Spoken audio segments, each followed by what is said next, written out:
Good morning, everybody. Looks like we got everyone standing on this side today. Well, welcome to First Center for Spiritual Living. Today I've got different things I'm talking about. I'm always amazed myself what comes out. Reverend Celeste and I usually work on the lesson, and she'll send me a draft of something perhaps that has been from before, and then I usually mark through it, and then we never know what we end up with on Sunday. Today, we've already heard some great messages from Judith and others. I told you all when I was in Florida, and I'd be running a church in either Hollywood or Miami. When you're in spiritual organizations, there's lots of times people bring their challenges to the center, because we come here not because we have it all together necessarily, because we have things to heal. And whenever anybody would get into a whopper of a story, which sometimes happens, I had a secret weapon. What was his name? Do you remember? Elijah. Meet Elijah. Come on, stand up.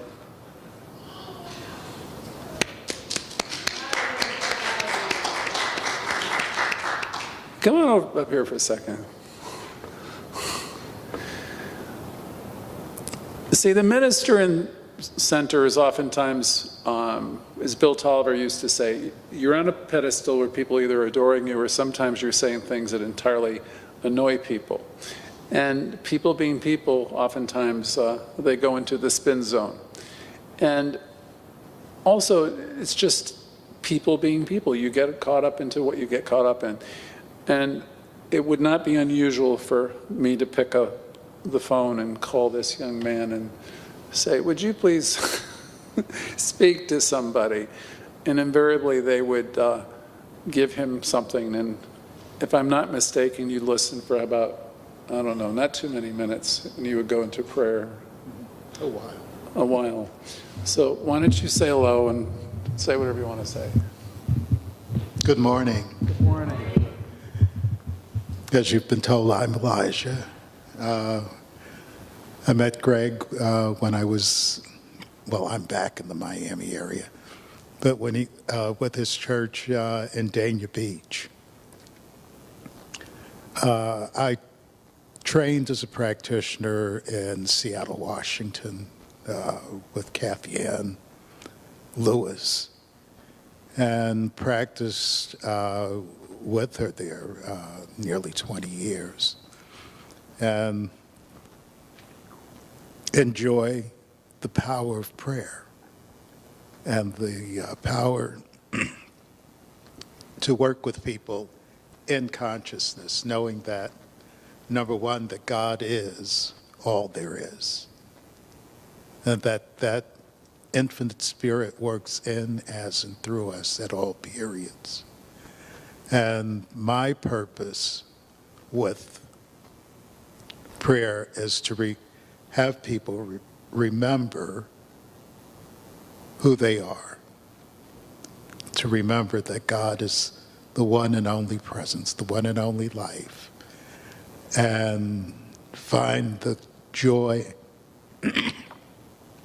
harmony, and peace that is offered to them in standing, waiting to enter their being, knowing that they are a part of that life and enjoy being a part of that life.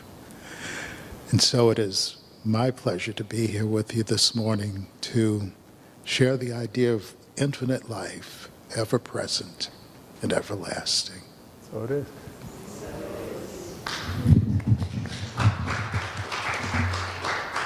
Thank you.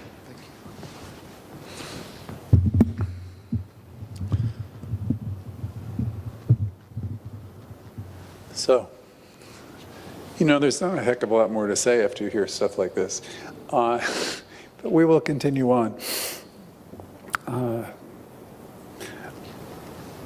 I was challenged to come up with eternal values in the talk for this week, and when I was talking to Reverend Celeste.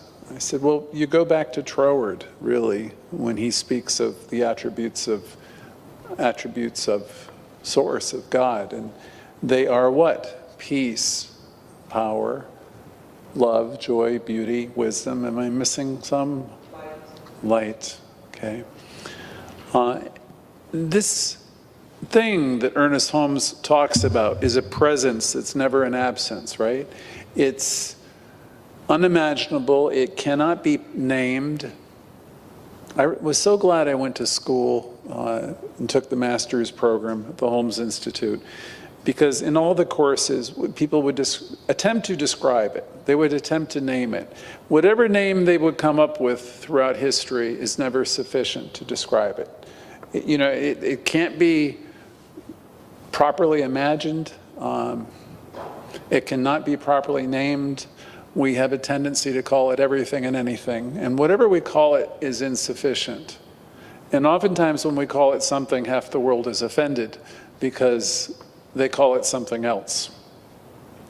So I loved along the way where in some class they say, that which cannot be named, which is beyond sex. It's not certainly a guy up in the sky with a long beard who's playing the role of the divine scorekeeper. Life doesn't work like that. There's nobody out there that's judging you, ever. You don't need to be saved. The redemption that we acquire comes from learning to love ourselves and realize who we are. We're born immaculate, we're born whole, we're born complete. We're born with everything we possibly could ever need. The universe so loves you that it responds to your every single thought. It doesn't miss a one. And that being said, you might say, well, what the heck? How come my life is such a mess? And, well, that just shows you that you're using the law of life in a way that's working perhaps against you. Okay, so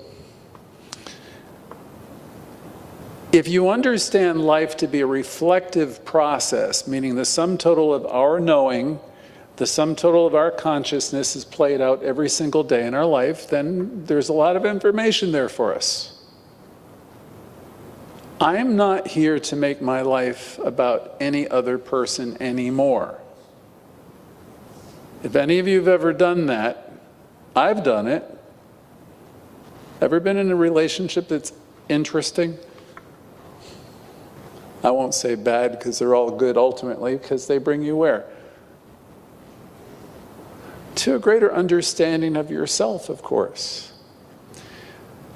Life is really great, and it's some people think of it like a great schoolhouse. We're in here, we're learning, and everything that's happening is happening not to us as much as it is for us. Ernest Holmes talks about being in the perfect place at the perfect time. When are we in the perfect place at the perfect time? All the time. So when things are not going your way in your own mind, what does that really mean? What's that? Well, when they're not going in my way, it really suggests that I'm looking at life in some kind of way which is off. It would suggest perhaps I have an attachment of some kind, that I want to have things my way. As we learn to surrender to life and to love life and understand the perfection of life, we'll come to know that each and every instant is a glorious moment and a chance to see the good. And as we're able to do that, we can let go of all the other stuff that we carry. Okay, these are the attachments. I want it to be him. I want it to be her. I want it to be that job. I want. That's kind of like immature metaphysics. What we're doing in religious science, in any really legitimate truth study, is we're surrendering to the idea that God is. It's a presence that's never an absence. And it, as Emerson so eloquently stated, it's always wooing you. It gets noisier over time, I think. It's because as you become in tune with life and you slow it down a little bit, my gosh, you know, the messages come to you from everywhere and all the time. And that's a great thing. The healing that everyone is looking for is already accomplished in the mind of God. Okay? The question is, are you open to it? I promise you, I'm always there, was that beautiful song by Leona Lewis. Always there. Guiding, inspiring, wooing, attempting to get your attention. Will you make room in the inn for that? It will never be the uninvited guest. You have free will. You choose. Your choosing is very important, though. Choose the road of connection and the road of beauty and love. If you choose the high road, then your life is going to be magnificent. If you go the other way, which is you get into the story, the multiple stories, what somebody's done to you, you live your life in some kind of a victim, and all your conversation is about other people, other situations, then you're forgetting the greatest gift of life, which is you are the cause to your own experience. You have all the power in the world to accomplish everything you want to do, and you have all the time in the world to do what you need to do. But you tell yourself a bunch of big fibs. There's not enough love, you'll say, there's not enough money, there's not enough time, there's not enough this, and I'm to this and to that. It's all nonsense. We are in the perfect place, perfect time all the time. And we get to see and practice. We get to see the good and practice the good. Practice, see, practice. A practitioner practices. The way you'll get there, I think, is by taking our study more seriously. The classes we do are magnificent because they remind you every single week of who and what you are. And you know, then I pull in all of the Louise Hay material, which is so beautiful because in such a simple way, she suggests that you begin wherever you are. You know? All healing, Louise Hay would say, is self-healing. It begins with you. Never, never, never criticize yourself. Every Thursday night I ask a singular question. What is it like being you? And I ask that question every Thursday night because I want you to start to just pay attention to what the internal dialogue is. Is your dialogue really up most of the time? If it is, your life is going to reflect a very positive consciousness. If your dialogue with the most important person in the world, yourself, tends to be down and worrisome and fearful, then that will be reflected in your life. It's as simple as that. I remember in college, the first time I went, in the 70s sometime,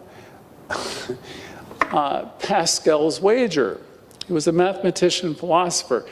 The whole point of Pascal was to live your life as though God is, and God is everywhere. To live as though it is true. And then you will have the experience of God being everywhere. In the argument, the philosophical argument, people said, but what if you're wrong? What if God isn't? And the answer, of course, well, let's say I've spent 50, 60 years seeing the good in the God. What kind of life do you think I would have had? And if there wasn't, what difference would it make? I would have had a blessed life, seeing the beauty, the smiles, the joy, experiencing all the good. What do you want to carry with you, hour by hour, day by day? The spiritual life is not a theory, it's something that we practice. Many of us have been doing work on ourselves for a long time, and because of that, we have a consciousness where things don't really bother us the way other people get bothered by things. And we care about people, but honestly, we don't care a great deal about what the spin is. Because we know people are spinning all over the place. The question I ask you today, are you spinning all over the place? I would hope for you, and I know for you, that each of you are centers of calm, and centers of peace, and centers of joy and wisdom. And I would know for each of you that you aspire to hitch your wagon to the stars. And that with the consciousness that I know each of you are working on, and many of you possess, the places you'll go. Because consciousness is the thing that drives the bus, and nothing else. And you have everything you could ever possibly need. It's a journey, again, without a distance. All power is yours. That's it. So it is.